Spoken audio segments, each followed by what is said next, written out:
Pemerintah akan menerapkan skema kontraflow untuk mengantisipasi kepadatan kendaraan jelang Nataru. Bagaimana persiapan skema kontraflow tersebut? Sudah ada rekan Wenda Nura di kilometer 47 Tol Jakarta Cikampek. Selamat pagi Wenda, bagaimana persiapan kontraflow di sana? Apakah sudah mulai diberlakukan?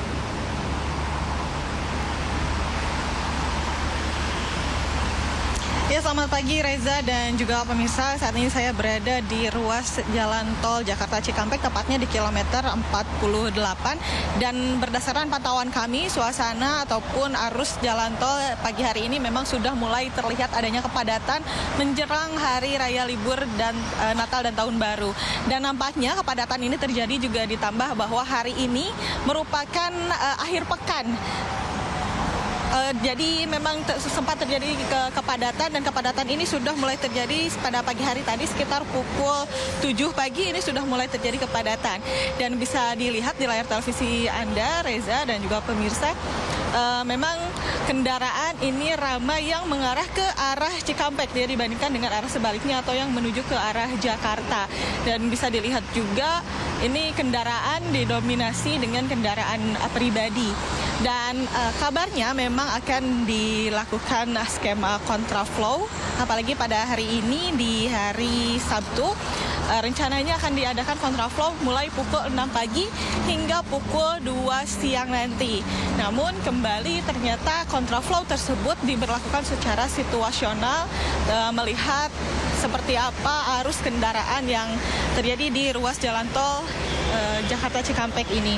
Dan bisa dilihat kembali di layar televisi Anda, Reza, beginilah situasi ataupun arus lalu lintas di ruas jalan tol Jakarta Cikampek.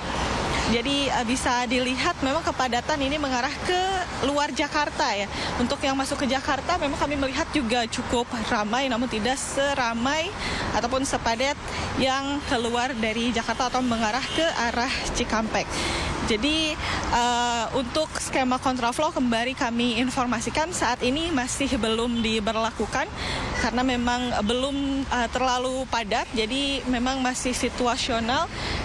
Jadi bisa dilihat kembali, Reza, beginilah memang banyak juga kami melihat ada bis dan juga truk-truk besar yang mengarah ke luar Jakarta.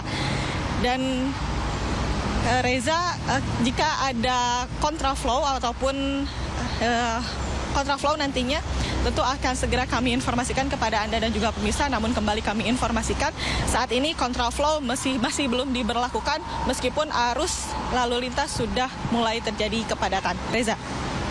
Terima kasih Nura atas informasi Anda. Selamat pagi, selamat bertugas kembali. Dan pemirsa, salah satu yang tidak kalah penting saat libur Natal dan Tahun Baru adalah kondisi cuaca. Saat libur Nataru nanti, BMKG telah memprediksi akan ada bibit siklon pemicu hujan ekstrim di sejumlah wilayah.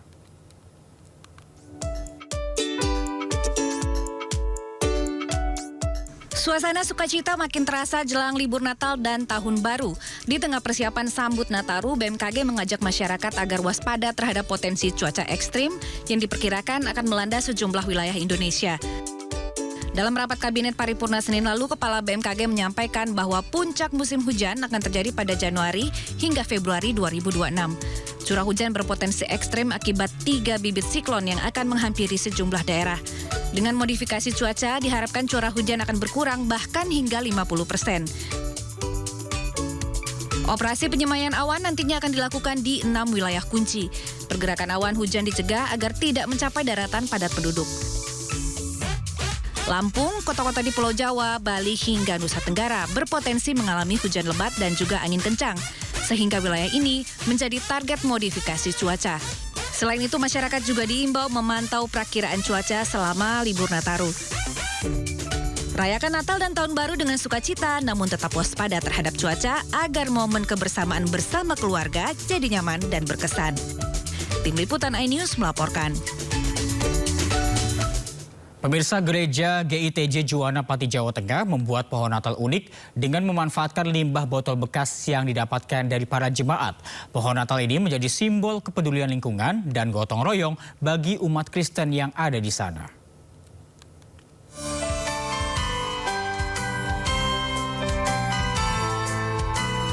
Beginilah pohon Natal unik yang terbuat dari limbah botol bekas yang berdiri di depan gereja Injili di Tanah Jawa atau Gich Juwana, Pati, Jawa Tengah.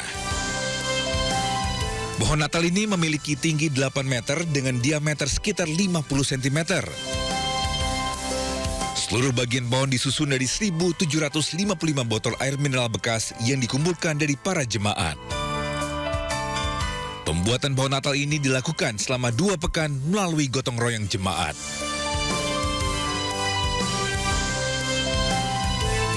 Harapan kami selaku pendeta, khususnya di GTJ Juwana dan juga pada umumnya warga Kristen yang ada di Indonesia, mari kita tetap bergandengan tangan, kita saling menjunjung silaturahmi, supaya apa yang menjadi tema Natal tahun 2026 ini, sukacita Natal senantiasa ada dalam kehidupan kita bersama.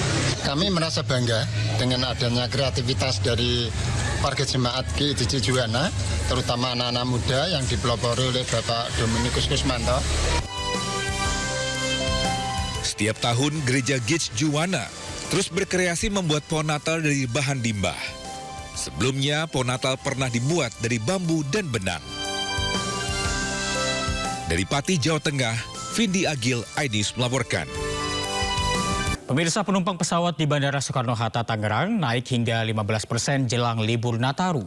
Tercatat penumpang hari ini mencapai 165.000 orang. Padatan penumpang terlihat di counter check-in penerbangan domestik. Ratusan personil disiagakan untuk memastikan kenyamanan dan keamanan penumpang. Pengelola Bandara Soekarno-Hatta memprediksi puncak arus libur Natal dan Tahun Baru terjadi pada Sabtu dan Minggu besok. Dengan tujuan favorit masih didominasi Bali, Medan, Makassar, Surabaya, dan Yogyakarta.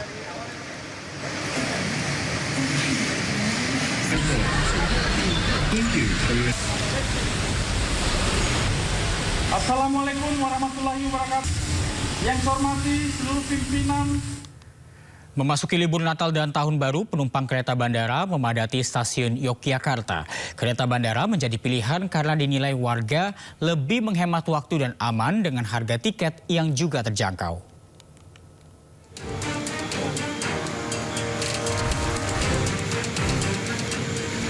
Ratusan penumpang kereta bandara memadati stasiun Yogyakarta pada hari pertama dimulainya masa angkutan libur Natal dan Tahun Baru. Para penumpang bahkan rela berdesakan sebelum masuk ke dalam gerbong kereta. Selama masa angkutan Nataru, operasional kereta bandara di area Yogyakarta melayani total 50 perjalanan setiap harinya, dengan rata-rata penumpang diperkirakan mencapai 9 hingga 11.000. Para penumpang juga memilih menggunakan kereta bandara karena dinilai lebih cepat dan aman dengan harga tiket yang terjangkau.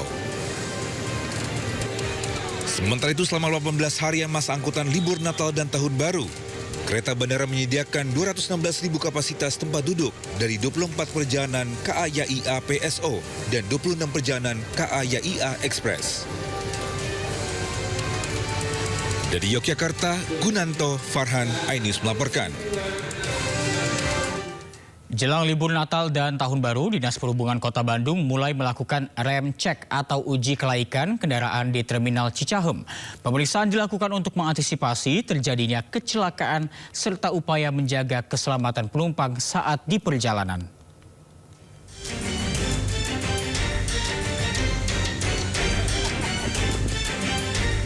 Guna memberikan kenyamanan dan keamanan serta mengantisipasi terjadinya insiden kecelakaan jelang libur Natal 2025 dan Tahun Baru 2026. Petugas Dinas Perhubungan Kota Bandung mulai melakukan uji kelaikan kendaraan di Terminal Cicahem. Pemeriksaan dilakukan mulai dari kelengkapan surat kendaraan, roda hingga bagian rem. Di momen Natal dan Tahun Baru ini, Disub Kota Bandung menyiapkan 155 armada reguler.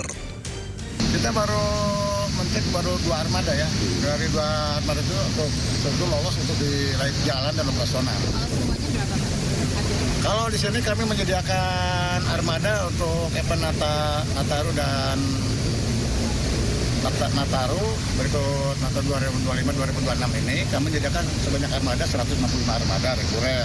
Utama armada bantuan atau armada cadangan bila mana itu terjadi penumpukan di dalam terminal, kami mengeluarkan dari bersama dengan Damri sebanyak 10 buah. Pemeriksaan akan terus dilakukan setiap hari untuk memastikan kelaikan armada untuk memberikan rasa aman dan nyaman bagi penumpang wisatawan. Dari Bandung, Jawa Barat, Billy Maulana, iNews melaporkan. Pemirsa, Dinas Perhubungan Kota Cirebon bersama petugas kepolisian melakukan pemeriksaan kelayakan kendaraan atau rem cek armada bus di terminal masa angkutan Natal dan Tahun Baru. Puluhan kru armada bus juga diwajibkan melakukan pemeriksaan kesehatan.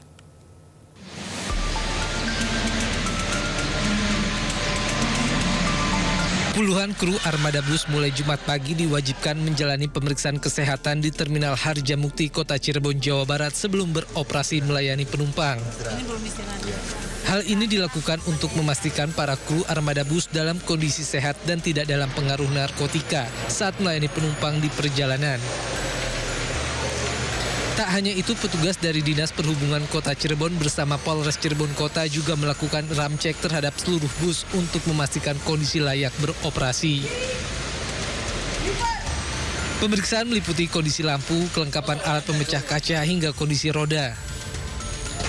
Untuk armada dengan trayek jarak jauh tertentu, setiap armada diwajibkan adanya sopir cadangan. Kendaraan yang dinilai layak akan diberikan tanda stiker kelayakan. Kondisi kesehatan harus, jadi harus full ataupun para GM daripada otobus ini menyiapkan supir-supir cadangan. Karena bagaimanapun supir ini harus siap saat mengemudi, apalagi jarak jauh. Kami lihat tadi ada yang ke Denpasar, kemudian ke Surabaya, kemudian ke Sumatera. Ini kan agak rawan kalau kita biarkan mereka dengan kondisi tekanan darah. Tadi Ibu Dinas Kesehatan menyampaikan pentingnya kesehatan untuk para pengemudi itu kita utamakan. Pemeriksaan akan rutin dilakukan selama masa libur Natal dan Tahun Baru guna menghindari kemungkinan hal-hal yang tak diinginkan. Masyarakat juga diimbau agar memilih kendaraan bus yang telah melalui uji kelayakan dari Dinas Perhubungan. Dari Cirebon, Jawa Barat, Mahardika, iNews melaporkan. Jelang perayaan Natal dan Tahun Baru, Pelabuhan Kota Parepare, Sulawesi Selatan mulai dipadati para penumpang kapal yang tiba dari Kalimantan. Penumpang kapal ambil cuti lebih awal untuk berlibur ke kampung halaman.